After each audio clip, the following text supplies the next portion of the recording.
नमस्कार, हमारे खास कार्यक्रम में आपका बहुत स्वागत है। आज हम इस कार्यक्रम के जरिए ये बात करेंगे कि नक्सलवाद क्या है।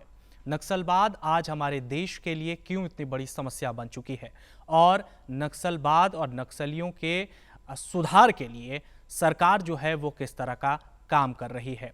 इन तमाम मुद्दों पर आज बातचीत करेंगे और बहुत कुछ जानने की कोशिश करेंगे। इस खास कार्यक्रम में आज हमारे साथ खास मेहमान मौजूद हैं, उनसे हम तमाम सवाल करेंगे और जवाब भी जानेंगे कि आखिर नक्सलवाद है क्या। हमारे इस खास कार्यक्रम में आज मौजूद हैं सीआरपीएफ के कमांडेंट मुन्ना कुमार सिंह जी। सर, इस कार्यक्रम में बहुत स्वागत है आपका। सर, जैसा कि आप जान रहे हैं कि आज नक्सल आधारित ये हमारा कार्यक्रम है और इसी पर हम लोग चर्चा आज करेंगे। तो आपसे मेरा सबसे पहला सवाल यही रहेगा कि नक्सलवाद आखिर है क्या, ये हम सबसे पहले आपसे जानना चाहेंगे और उसके बाद हम ये जानना चाहेंगे कि किसकी उत्पन्न कैसे हुई, ये कैसे आगे बढ़ता चला गया और कैसे ये बड़ा होता चला गया। लेकिन सबसे पहले ये नक्सल है क्या, नक्सलवाद है क्या सर? आजकल इसको हम लोग LWE बोलते हैं, लेफ्ट विंग एक्सट्रीमिज्म जो बोलते हैं जी। तो लेफ्ट की जो आइडियोलॉजी थी उससे जो ड्राइव लेकर के ये चीज़ें आगे बढ़ी और इन्होंने खासकर जो माओ का जो थ्योरी था, माओ सेतुंग जो चाइना के लीडर थे, उनका थ्योरी लिया कि power flows from the barrel of gun, कि बंदूक के बल पे सत्ता पे काबिज होना।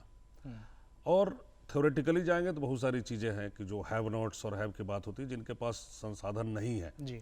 वो चाहते हैं कि बंदूक के थ्रू संसाधन पे, सत्ता पे हम कब्जा करें। नक्सल नाम इसलिए, नक्सलबारी एक गांव है जो कि ऐतिहासिक रूप से तकरीबन सभी लोग पढ़ते हैं, इसके बारे में जानते हैं। जी। बंगाल में एक छोटा सा गांव है, वहाँ से चारों मजूमदार ने लोगों ने शुरू किया था। वो चीज़ें बिहार में भी फैली, बाकी जगहों पर भी फैली। 1967-68 की बात है। बिहार में पहला वारदात आप अगर इतिहास में देखेंगे तो मुजफ्फरपुर जिले में मुसरी एक जगह है, जी। वहाँ पे 68 में 1968 में वारदात हुआ था।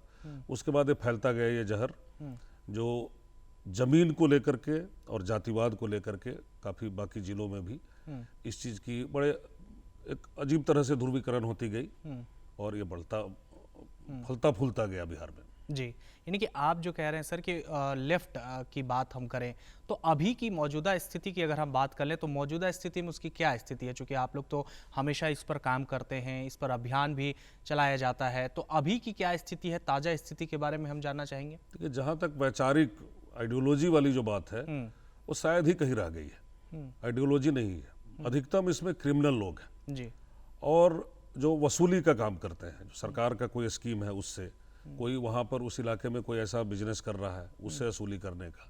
उसके अलावा गलत कामों में इनका, जैसे बिहार में आप सबको मालूम है कि शराबबंदी है, तो गलत शराब उत्पादन करने, बेचने, उससे पैसे कमाने का कोशिश करते हैं। अफीम की खेती करते हैं, कुछ ड्रग का और बाकी जो ड्रग है उसका व्यापार करते हैं और उसी पैसे से लेन देन कर हथियार एक पावर का चीज़ होता है। बिल्कुल जी। जिन इलाकों में उनका वर्चस्व है, जो थोड़े से रिमोट है, उस इलाकों में उस हथियार के बल पर इस तरह के वर्चस्व का फायदा उठा करके लोगों से एक्सटॉर्शन करते हैं कि छीना झपटी वाली जो चीज़ है वो उनका मेन कमाई है। तो कोई ऐसी आइडियोलॉजी या कोई ऐसा वैचारिक उससे मोटिवेशन होकर के, उससे कोई प्रेरणा लेकर के कोई काम करने वाला ऐसा तो लगता नहीं है। यानी कि जो एक सोच हम कहें कि उसको वो लोग प्रभावित करते हैं और उसमें युवाओं को जोड़ते हैं, युवाओं की आपने बात की। तो सर, लगातार ये देखा जा रहा है कि सरकार इस पर काम भी कर रही है, तो मौजूदा स्थिति इसकी क्या है? अभी काम के हिसाब से अगर हम बात कर लें, जो नक्सल प्रभावित क्षेत्र है उस पर किस तरह की काम हो रही है और क्या आप लोगों का प्लानिंग होता है कि कैसे लोगों के बीच जाएं, कैसे आप उन लोगों को समझाएं, ये हम जानना चाहेंगे। हम लोग दोनों स्तर पे काम कर रहे हैं। एक तो फिजिकली जो हमारा, क्योंकि आर्म्ड फोर्स है, हम हथियार के बल पे जो उनके साथ जो लड़ाई लड़ने की जहाँ तक जरूरत है वो भी लड़ाई लड़ रहे हैं। साथ में जो मनोवैज्ञानिक एक उनके जो बदलाव लाना है, सरकार की जो स्कीम है, बहुत सारे स्कीम है, गांव गरीब गुरबों को जो है आगे बढ़ाने के लिए बहुत सारे स्कीम है, उस स्कीम को भी वो लोग चाहते हैं कि वहाँ तक रोके। आप जब तब न्यूज़ में पढ़ते होंगे कि सरकार का पुलिया बन रहा था उसको उड़ा दिया, कोई स्कूल बन रहा था, कोई ऐसा भवन बन रहा था उसको उड़ा दिया। तो वो ये कौन सी ऐसी विचार, कौन सा ऐसा आइडियोलॉजी होगा जो इन चीज़ों को मदद करेगा? जी। अगर आप विकास को मानना चाह रहे हैं तो विकास के तो यही सब चीज़ मानक होते हैं ना, कि गांव तक सड़क पहुंचे, गांव तक पुल पुलिया पहुंचे, वहां तक जो है पंचायत भवन बने, स्कूल का भवन बने, पब्लिक हेल्थ सेंटर बने। उन चीज़ों को बनने नहीं देते हैं। हम एक कोशिश करते हैं कि ये एक रास्ता है, इसमें भी हम मदद करें। और दूसरी चीज़, उनसे जहाँ तक उनकी जो लड़ाई की जहाँ तक बात है, उनको हम कोशिश करते हैं कि सरेंडर कर दे, नहीं करे। जब हमारे ऊपर वो फायर करते हैं, जो हमारे नियम के अनुकूल जिस तरह से है, हमारा जान जहाँ खतरे में होगा तो हम उससे हमला भी करते हैं और नक्सल मारे भी जाते हैं। और आज के समय में आप देखेंगे बिहार में 38 जिले हैं, 2 पुलिस जिले भी हैं, इस तरह से गिना जाए तो 40 जिले हैं। जी। सिर्फ 10 जिले ऐसे हैं जिसको सरकार भी मान रही है कि LWE जो बताते हैं कि वामपंथी उग्रवाद से जो प्रभावित ग्रसित जिले हैं, जी। है, जिसको नक्सलवाद भी आम भाषा में हम लोग बोलते हैं, उससे सिर्फ 10 जिले हैं। उसमें भी मुख्यतः 4 जिले जो है जहाँ ज़्यादा समस्या है, ये गया, औरंगाबाद, लखीसराय, जमुई वाला जो इलाका है। उसमें भी एक पॉकेट है, एक छोटा सा इलाका है जो जमुई में हमारा भीमबाड़ वाला जो इलाका है उस इलाके में है। इधर भी चकरबंधा है, कुलेश्वरी जो इलाका है। कुलेश्वरी का तो बहुत कम एरिया बिहार में पड़ता है, ज़्यादातर एरिया झारखंड में पड़ता जी। है। चकरबंधा पूरा का पूरा हमारे बिहार में पड़ता है, गया जिले में पड़ता है, थोड़ा सा पार्ट उसका औरंगाबाद में पड़ता है। तो उन्हीं जगहों पे इनकी पैठ है और उन्हीं जगहों पे ये थोड़ा बहुत जो लोगों को, और आप बोल रहे हैं कि यूथ अगर अट्रैक्ट हो रहे हैं, चाहे उधर आकर्षण है, ऐसा नहीं है। ये कुछ ना कुछ उनको उलझा करके कहीं से फंसा करके उनको साथ में इसलिए मेरा सवाल आपसे ये है कि बहुत जगहों पर देखा जा रहा है, जैसे कि हम लोग और हमारे दर्शक जो इस वक्त देख रहे हैं इस कार्यक्रम को, वो भी देखते हैं कि बहुत ज़्यादा यूथ इस संगठन में जुड़ते हैं, चाहे वो महिलाएं हों या पुरुष हों, तो यूथ की संख्या बहुत ज़्यादा देखी जाती है। कुछ हद तक जबरदस्ती ही उनको वहां पर लिया गया है। सूचना क्रांति का युग है। जो भी थोड़ा बहुत भी पढ़ा लिखा है, इवन अनपढ़ आदमी को भी आप देखिएगा तो वो भी आज मोबाइल स्मार्टफोन यूज कर रहा है, बिल्कुल। वो टीवी देख रहा है, तो उसे ये पता है कि गलत रास्ता पकड़ने से हम कहाँ, हमारा जो मंजिल किधर जाएगा। तो अक्सर ये क्या करते हैं कि छोटे मोटे एक यंग एज में एडोलसेंस जो होता है उसमें एक नवयुवक को बहुत सारी चीज़ें जो है उसको उसमें फांसते हैं। कोई शराब के चक्कर में, कोई ऐसा गलत काम करवा करके, कोई केस हो गया पुलिस का, अब बोलेंगे तुम्हारे ऊपर तो पुलिस केस है, तुम आम समाज में जाते हो तो तुम्हें पुलिस तंग करेगा, जी बिल्कुल, इसलिए तुम हमारी तरफ आ जाओ। तो आप छोटे क्राइम करके उसको आप कहीं ना कहीं उसको घेरते हैं। बहुत सारे मेथड इस तरह से इनको आकर्षित करने के लिए लगाते हैं। ऐसा नहीं कि कोई आइडियोलॉजी के कारण या कोई ऐसा कि हाँ नौकरी नहीं मिल रही है तो एक नौकरी वहाँ पर है, ऐसा कोई नौकरी नहीं है। थोड़े दिनों के लिए पावर का उनको खेल लगता है कि चलो मेरे पास बंदूक है, हम कुछ भी कर सकते हैं, लेकिन बहुत जल्दी उनको समझ में आ जाता है। और आप देखेंगे, अगर पूरे हम आंकड़ों को देखेंगे तो बहुत सारे लोग हैं जो अभी छोड़ करके नक्सल का जो उनके ग्रुप को छोड़ करके हमारे पास सरेंडर किए हैं। बहुत सारे लोगों को हम लोग रिहेबिलिटेट कर रहे हैं, उनका पुनर्वास कर रहे हैं। सरकार की बहुत सारी स्कीम है जिसमें हम उनको ट्रेन करते हैं। उनको चाहते हैं कि कोई मेन स्ट्रीम में आकर के कोई दुकान करे, कोई पढ़ाई करे, कोई ITI कर ले, किसी जॉब में चला जाए। इसका भी प्रयास हम लोग कर रहे हैं। आखिरकार हमारे देश का ही वो एक नागरिक है, बिल्कुल, हमारा ही भाई बंधु है। किसी भी कारण से भटक गया हो, जो भी कारण हो, अब कारणों पे जाएंगे तो बहुत लंबी चर्चा हो सकती है, बहुत बड़ा रिसर्च पेपर लिखा जा सकता है। जी जी बिल्कुल। तो ये कारण पे हम लोग सिर्फ ना जाए, हमें ये देखना है कि देश आगे बढ़ रहा है, ये सूचना क्रांति आ रहा है, औद्योगिक क्रांति है, दुनिया भर की चीज़ें जो है आजकल कंप्यूटराइज्ड हो गया है। हर आदमी जो अपने पैर पे खड़ा होना चाह रहा है, सरकार का आप देखिएगा लोन देना बड़ा आसान हो गया है, वो किसी तरह का बिजनेस कर सकता है। कोई स्किल में वो ट्रेनिंग लेना चाह रहा है तो सरकार उसको बहुत सारी स्कीम ऐसी लगाई हुई है जिसमें उसको ट्रेनिंग दे रहे हैं, उसके थ्रू वो अपना जॉब ले सकते हैं। तो इन चीज़ों की तरफ उनको थोड़ा सा धीरज रखना होगा। नहीं, पर सर अभी भी ये कहना कहीं से गलत नहीं होगा कि अभी भी नक्सलवाद जो है वो पूरी तरह से खत्म नहीं हुआ है। अभी भी कई क्षेत्र ऐसे हैं, अगर हम देश में ही बात कर लें तो छत्तीसगढ़ का जो इलाका है, लगातार समाचार खबरों के माध्यम से जानकारी मिलते रहती है कि कभी ब्लास्ट हो गया, कभी हमारे सैनिक जो हैं वो शहीद हो गए। तो ये कहना कहीं से भी गलत नहीं होगा कि अभी भी नक्सलवाद जो है वो खत्म हो गया है। खत्म नहीं हुआ, खत्म होने की बात मैं कभी नहीं रहा हूँ, लेकिन कम हुआ है जी। आप खासकर पिछले 10-12 साल में देखेंगे, चाहे छत्तीसगढ़ ही क्यों ना हो, झारखंड है, बिहार है, उड़ीसा है, बंगाल है, जो आंध्रा में तो तकरीबन आप मान के चले कि पूरी तरह से खत्म हो गया है जी। बंगाल में भी बहुत हद तक खत्म हो गया। मध्य प्रदेश में भी छोटा सा एक इलाका है जहाँ पर इनका थोड़ा बहुत इनकी पहुँच है, क्योंकि वो छत्तीसगढ़ से लगता हुआ है। और आप जहाँ जहाँ हमारी पहुँच है, सरकार की जहाँ पहुँच है, जहाँ BDO ऑफिस है, CRP की कंपनी है, या किसी इस तरह के पैरामिलिट्री फोर्स की जो जिसको आजकल CAPF हम लोग बोलते हैं, उसकी कोई कंपनी है, थाना है जी, इन जगहों पे इतना आसान नहीं है कि वो कर सके। अब कुछ, भारत एक गरीब देश है, सारे रोड अभी आज़ादी के हमारे जो 75वां साल हम लोग मना रहे हैं, बिल्कुल शायद हम लोग सभी जगह तक अभी पहुंच नहीं पाए, लेकिन पहुंचने का प्रयास है। आप देखेंगे जंगल के इलाके में जाए, बहुत सारे जो है एकदम सुदूर इलाके में भी जाएंगे, वहाँ रोड बन रहा है। बिजली तकरीबन मेरे ख्याल से मुझे लगता है कोई ऐसा गांव शायद नहीं बचा देश में जहाँ बिजली नहीं है। तो पहले डिफ्रेंशिएट करने के लिए क्या था कि फलाने के घर में बिजली नहीं है, वहाँ तक उसके यहाँ रोड नहीं पहुँच रहा है, गैस का कनेक्शन नहीं है, कोई चूल्हे पे खाना बना रहा है। सरकार पूरी तरह से उज्ज्वला योजना के तहत लगी हुई है कि हर आदमी को गैस का सिलेंडर प्रोवाइड करे। रोड भी आप देखेंगे बिहार में भी जिस कोने में जाए, तो मुझे नहीं लगता है कोई गांव आज के डेट में बचा हुआ है कि जहां तक अच्छी सड़क का कनेक्टिविटी नहीं है। तो इनको ये लग रहा है कि भाई अब तो सरकार यहाँ पहुंच गया, सारे स्कीम पहुंच गए, तो जो उसमें जो सिरफिरे लोग हैं वो इन स्कीम में ही बाधा डालना चाहते हैं। अब बना बनाया पुल है, उसको उड़ा दिया।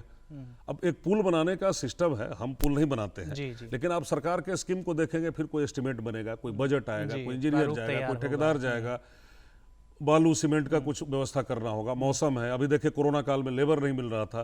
तो ये सारी चीजों को जोड़ेंगे तो आप उतना समय हम पीछे चले गए। जिस स्थिति में, जिस समय में हमें आगे जाना था, वहां कहीं ना कहीं वो पीछे तो धकेल ही देगा। अच्छा, हर चीज को जैसे एक आम जनता के रूप में देखिए, हम लोग भी मतलब ठीक है वर्दी पहने हैं तो थोड़े से खास हैं, बाकी आम जनता है, हम भी गांव घर में रहते हैं। आप ये सोचिए कि किसी चीज को पीछे धकेलना, आप जानते भी सोचता है कि यार सरकार ऐसा ये क्यों नहीं जल्दी से कर देता है। तो कोई भी जो भी कर रहा हो, हमारे मुख्यमंत्री हो, प्रधानमंत्री हो, चाहे जिस लेवल के अफसर को भी देखे, किसी के पास जादू की छड़ी नहीं है कि ऐसे हिलाया और वो काम हो जाएगा।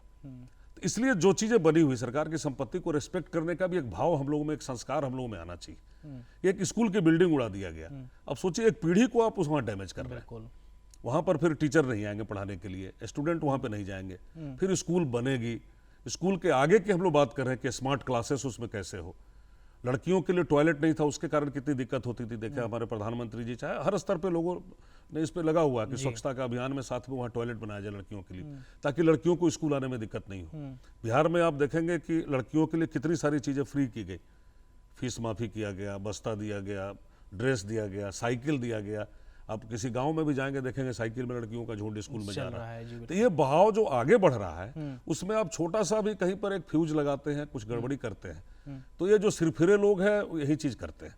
अच्छा सर, आप बात कर रहे हैं कि नक्सली जो होते हैं वो किस तरह का काम करते हैं, लेकिन यहाँ पे ये सवाल एक बहुत महत्वपूर्ण है और लोग जानना भी चाहेंगे, हमारे दर्शक जितने हैं, कि जब आप किसी नक्सली को या फिर कोई वैसे सिरफिरे व्यक्ति को पकड़ते हैं और उनसे पूछताछ करते हैं, तो क्या जानकारी मिलती है कि वो क्यों आखिर वो आए हैं समाज में इस तरह के, वो क्यों अलग हट रहे हैं इस परिस्थिति से, वो क्यों ऐसा हो रहा है? कुछ ऐसा अगर बात हमें आप बताना चाहेंगे सर? जी, हम लोग बहुत सारे नक्सलों को पकड़े, उनके जो है उनके पूछताछ में बहुत जगह एंगेज रहे हैं।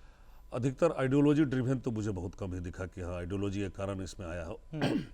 घर में कोई विवाद था, पड़ोसी से कोई जमीन का विवाद था, कोई झगड़ा हो गया, किसी ने अपने चाचा का हत्या कर दिया या कहीं गोली चला दिया, जान रहा है कि पुलिस केस होने वाला है, तो देखा कि इधर नहीं जाने की जगह वहाँ, क्योंकि उसका एक सिंपैथाइजर बैठा हुआ है, वो उसके साथ बड़े अच्छे से बात किया कि भाई तुम यहाँ आ जाओ, मैं तुम्हारे जो गाँव में जो तुम्हारे दुश्मन है उनको मैं जनता अदालत में ट्राई कर दूंगा। कंगारू कोर्ट जो बोलते हैं वो तो फटाफट लगाएंगे। अच्छा, हमारे यहाँ तो कोर्ट का कानून की एक प्रक्रिया है बिल्कुल। तो आदमी जो अधीर होता है वो सोचता है कि चलो आज सॉल्यूशन निकाल लेते हैं, आज एक समाधान निकल जाएगा, जनता कोर्ट बैठा, हमारे फलाने दुश्मन है, उनको कोई एक फरमान जारी कर दिया गया, उनको समाधान मिल गया। लेकिन उसका आगे जब चलेंगे कितना बुरा रिजल्ट होता है। वो आदमी तो आजीवन क्रिमिनल बन गया, उसका पूरा परिवार एक क्रिमिनल बन गया। जिस खेत के लिए वो लड़ रहा था उस खेत पे वो बैठ के खेती तो नहीं कर पा रहा है। बिल्कुल।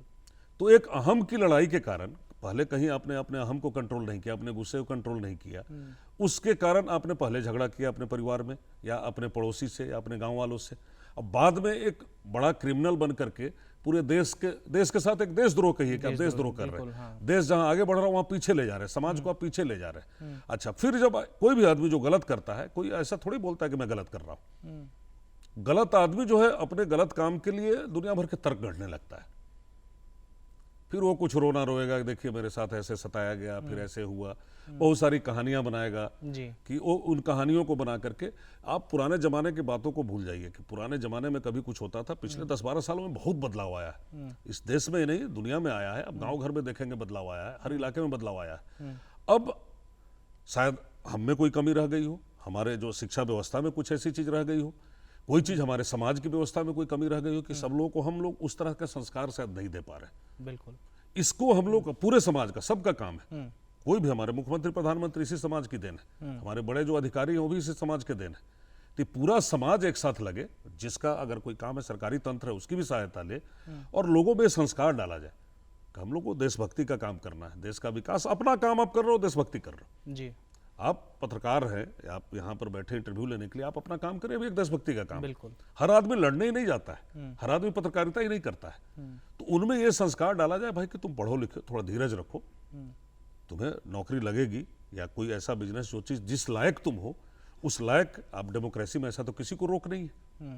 जो तबके जो हमारे जो पीछे रह गए थे उनके लिए सरकार ने आरक्षण की व्यवस्था किया हुआ है। व्यवस्था की है, बिल्कुल। कुछ ऐसे लोग हैं जो इकोनॉमिकली बैकवर्ड है या जातिगत रूप से जो बैकवर्ड है, उनके लिए बहुत सारी चीजें जो है कि फीस में माफी है, बहुत सारे लोन में इस तरह की जो व्यवस्था की गई है। तो सरकार के उन स्कीम को हम लोग भी कोशिश करते हैं, आप लोग दूरदर्शन के माध्यम से, बाकी माध्यम से, कि गांव गांव तक, जन जन तक पहुंचाएं।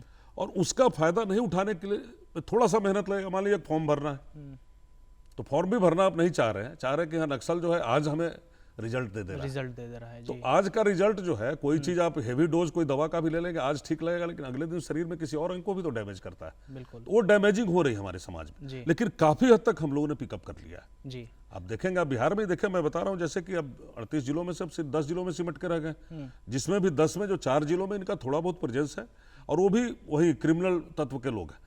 कोई ऐसा उनके पास कि बहुत नया आदमी रिक्रूट कर पा रहे हो, नया कुछ कर पा रहे हो, आप ऐसा कह रहे हैं कि संगठन जो पहले चलता था, जो हम लोग देखते थे जी। पहले के समय में, वो आप कहीं ना कहीं खत्म होता जा रहा है। बहुत हद तक खत्म हो गया, बहुत कम लोग उसमें बचे हैं। बस आखिरी चोट, मतलब मेरे विचार से अगर देखें तो बस आखिरी चोट उनको देनी है, जिसके प्लान में हम लोग हैं, और बहुत जल्द ही हो सकता है कि, अच्छा क्रिमिनल चीज ऐसा है ना कि आप खत्म हो जाएगा ऐसा हम नहीं कह सकते। जी बिल्कुल। यह एक सामाजिक रोग है, इसको फोर्स के किसी तरीके से या सरकार के किसी एक तंत्र से नहीं होने जा रहा है। ये पूरा का पूरा समाज जब इस तत्व के साथ लगेगा, जिस गांव से वो मदद ले रहा है, आप देखिएगा कई गांवों के बारे में आपने समाचार में पढ़ा होगा, गांव वाले बोले नहीं, मेरे गांव में नहीं घुसने देंगे तुम्हें। हाँ बिल्कुल, ये होता है। तो जब वहां विरोध हो रहा है, जो अभी तक हम सोच रहे थे गांव वाले सपोर्ट कर रहे हैं, चाहे बल के कारण या किसी और कारण से उनको सपोर्ट कर रहे हैं, तो आज तो वो समर्थन खत्म हो रहा है। वो समर्थन जब खत्म होगा तो तुम कहां जाओगे? आज तो वही छिप रहे हो ना। अब पुलिस हो या कोई भी ऐसी व्यवस्था है, हर घर में तो नहीं लगाया जा सकता है। अब जितने नागरिक हो उतने पुलिस वाले भी हैं, तो संभव नहीं है। कोई ना कोई इलाका ऐसा होगा, अब जहां पेट्रोलिंग कर रहा है पीछे रह गया, जिस इलाके में वो रह रहा है, आप हथियार अगर वो जमीन में गाड़ देता है, घर में छुपा देता है, तो वो भी एक आम नागरिक है। बिल्कुल। किसी के चेहरे पे नहीं कुछ लिखा हुआ है, तो वो छलावा तो कर ही सकता है, वो उसके पास एक एडवांटेज है, एडवांटेज है। जी। उस एडवांटेज का ही, उसी का एक फायदा उठा रहे हैं, वो एडवांटेज उनके पास है, बाकी ऐसा कुछ नहीं उनके पास। अच्छा, ये देश के लिए समस्या कैसे है सर? नक्सलवाद जो है या नक्सल जो है, वो अभी देश के लिए समस्या कैसे है? देश के अच्छे नागरिक होने के नाते हम लोग क्या चाहेंगे? हम विश्व गुरु की बात कर रहे हैं, बिल्कुल। दुनिया के हम सुपर पावर बनना चाह रहे हैं।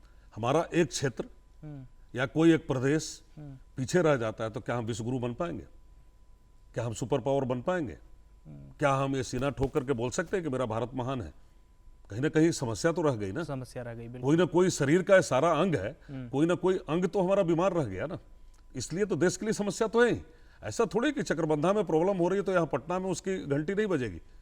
जो पटना से जो रूल कर रहे हैं, या जो गया से ही रूल कर रहे हैं, जमुई से जो हमारे जो भी अधिकारी हैं, क्या एक छोटे गांव में हो रहा है या एक छोटे से जंगल में एक इलाके में हो रहा है इसलिए उनको दर्द नहीं होगा या उनके लिए समस्या नहीं होगा? ऐसा तो नहीं हो सकता है। समस्या सबके लिए, पूरे देश के लिए समस्या है। और जो बजट हमारे विकास में जाना था, शिक्षा में जाना था, स्वास्थ्य में जाना था, इंफ्रास्ट्रक्चर के डेवलपमेंट में जाना था, वो बजट हम उनसे लड़ने में लड़ा रहे हैं। बिल्कुल। तो हमारा आर्थिक नुकसान कितना हो रहा है? जिस जगह से, जिन जगहों पे हम कोई कारखाना नहीं लगा पा रहे हैं, अच्छे से खेती नहीं कर पा रहे हैं, कोई विकास का काम नहीं कर पा रहे हैं, वो जगह तो छूटता जा रहा है ना, और पीछे होता जा रहा है। बिल्कुल, विकास में कहीं ना कहीं बाधा जो है वो नक्सल हो रहा है। बिल्कुल। जी जी सर, ये भी हम आपसे जानना चाहेंगे, आप इस वक्त हमारे साथ मौजूद हैं, बहुत सारे दर्शक जो है नक्सलवाद पर हम चर्चा कर ही रहे हैं, लेकिन ये भी जानने के लिए उत्सुक हैं कि जब किसी ऑपरेशन में आप लोग जाते हैं या कहीं पता चलता है आप लोगों को कि यहाँ नक्सल है, यहाँ पे किसी तरह का असामाजिक तत्व जो है वो मौजूद है, तो वो ऑपरेशन किस तरह से होता है और क्या क्या कठिनाइयों का सामना आप लोगों को करना पड़ता है?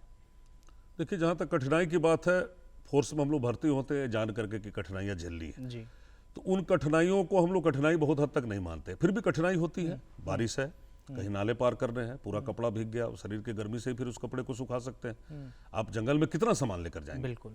शरीर की जितनी, उसके साथ हमको लड़ने जाना है, हम कोई घूमने तो जा नहीं रहे, तो लड़ने जाना है तो लड़ाई का भी सामान लेकर जाना है, हथियार है, उसका गोला बारूद है, वो लेकर के जाना है, पानी जो सबसे आवश्यक तत्व है वो लेके जाना है, जी। कई कई दिन जंगल में रहने पड़ जाते हैं, वो कठिनाइयाँ होती है, लेकिन वो हमारे लिए, क्योंकि हम मान के चलते हैं, उसकी हमारी प्रशिक्षण भी उस तरह से होती है, वो बहुत बड़ी दिक्कत नहीं है। अब जहाँ तक ऑपरेशन की आप बात कर रहे हैं, तो ऑपरेशन करने में और उसको बताने में बहुत अंतर है। फिर भी मैं आपको छोटी सी एक वानगी बताना चाहूँगा जी बिल्कुल। कि किसी इलाके के बारे में हमें मालूम चलेगा, जो सरकार का एक सूचना तंत्र है, उस तंत्र के माध्यम से मालूम चलेगा कि इस इलाके में कोई ऐसा मूवमेंट, कोई उनका आवागमन या कुछ है जी।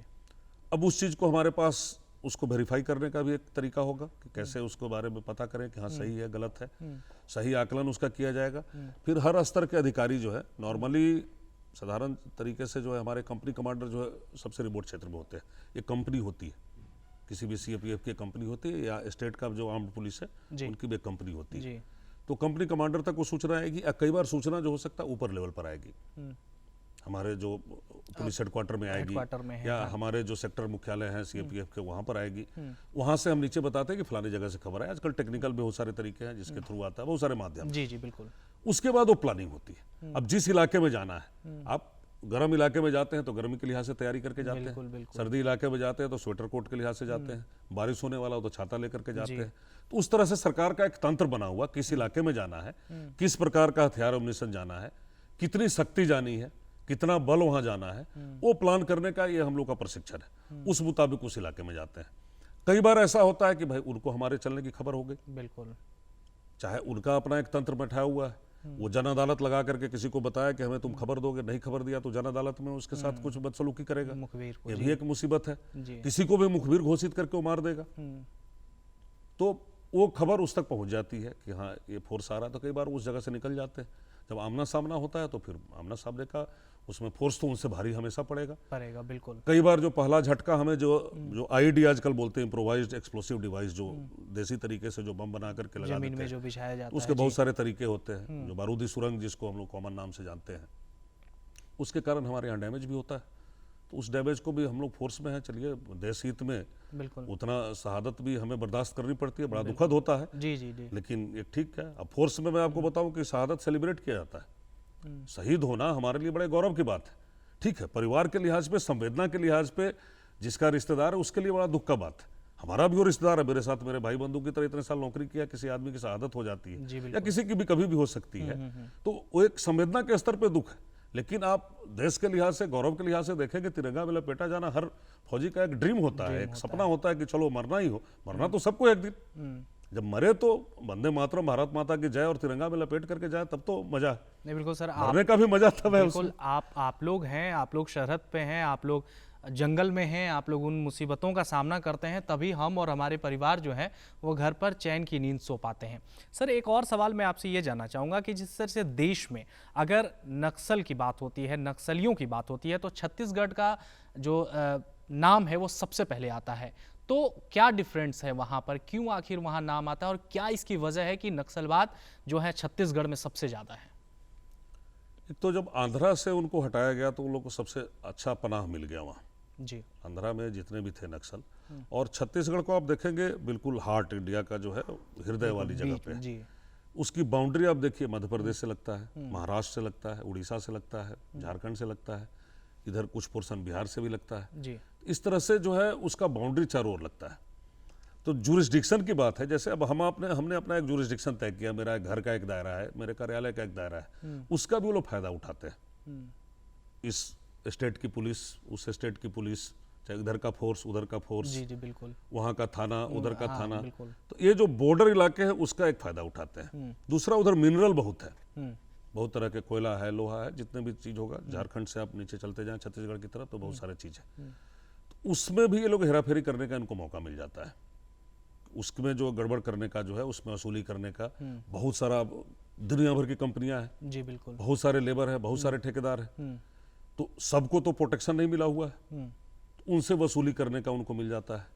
रोड अप्रोच, रेल अप्रोच अभी भी जो है दांतेवाड़ा जो रीजन है, जो 5-6 जिले हैं वहाँ के, हाँ थोड़ा कम है, जबकि काफी हेवी काम चल रहा है। आज के डेट में इंफ्रास्ट्रक्चर पे बहुत काम चल रहा है, तो थोड़ा समय लगेगा, लेकिन वो कमी हुई है। छत्तीसगढ़ में भी कमी हुई है, ज़्यादा पहले भी था, क्योंकि वो अबुझमाड़ का जंगल और बाकी जो चीज़ें थी वो वहाँ पर उनको सहायता करता गया। बिल्कुल, शायद वहाँ तक विकास उस समय तक नहीं, क्योंकि अब जो विकास पटना में पहुंचा है वही विकास गया में होगा, वही विकास आगे चल के आप चकरबंधा या लुटुआ में होगा। वो तो श्रेणी दर श्रेणी चलता है बिल्कुल कि हर जगह एक साथ विकसित हो जाए। अगर इतनी हम लोग के पास शक्ति होती और इतना हम लोग में शिद्दत होता हमारे नागरिकों में भी, तो हम लोग तो कब के सुपर पावर बन गए होते। लेकिन बनेंगे, हम लोग धीरे धीरे इस चीज को कर रहे हैं। बिल्कुल। और छत्तीसगढ़ में पहले से अगर आप आंकड़ों की तुलना करेंगे तो काफी घटा है।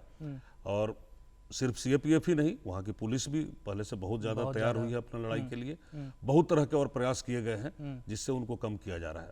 भगवान करे जल्दी ही खत्म भी हो जाएगा। बिल्कुल सर, आप हैं तो हम लोग हैं, और आप जिस तरह से, आप लोग और आपकी पूरी टीम जिस तरह से देश में विभिन्न जगहों पर और ख़ास करके नक्सल प्रभावित क्षेत्रों में जो काम कर रही है वो बहुत हौसला अफजाई है। और आप लोग मेहनत से काम करते हैं, और इसके लिए आपको इस कार्यक्रम के माध्यम से मैं और बहुत धन्यवाद देना चाहता हूं। और गर्व से ये हम कह सकते हैं कि आप लोग हैं तो हम लोग चैन से सोते हैं। तो साफ तौर पर दर्शकों, अब इस कार्यक्रम के अंतिम पड़ाव पर हम आ गए हैं। आज नक्सल आधारित कार्यक्रम के ज़रिए हमने ये जाना कि आखिर नक्सलवाद है क्या, नक्सलवाद को कैसे ख़त्म किया जा सकता है, और कौन लोग होते हैं जो इस सेक्टर में जाते हैं, और उनके लिए सरकार किस तरह की योजना जो है वो लेकर के आ रही है। सीआरपीएफ के कमांडर मुन्ना कुमार सिंह इस खास कार्यक्रम में हमारे साथ थे। उन्होंने तमाम जानकारियां दी। आपको कार्यक्रम कैसा लगा ज़रूर बताइएगा। नमस्कार।